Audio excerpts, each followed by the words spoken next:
భాగంగా సత్తెనపల్లి క్రోసూరులో జరిగే ప్రజాగళం మహాసభల్లో చంద్రబాబు పాల్గొంటారు. క్రోసూరు పట్టణంలో సాయంత్రం ప్రజాగళం బహిరంగ సభ జరుగుతుంది.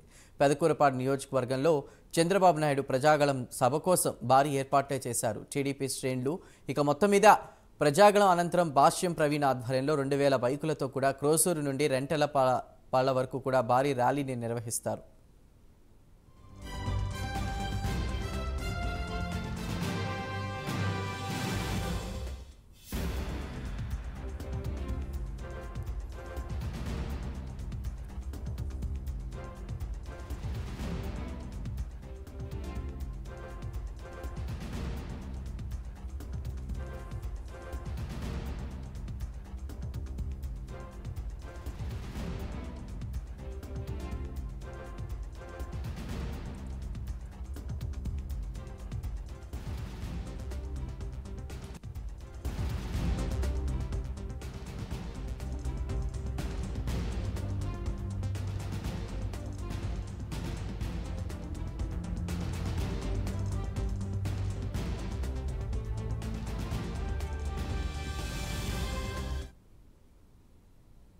ఆంధ్రప్రదేశ్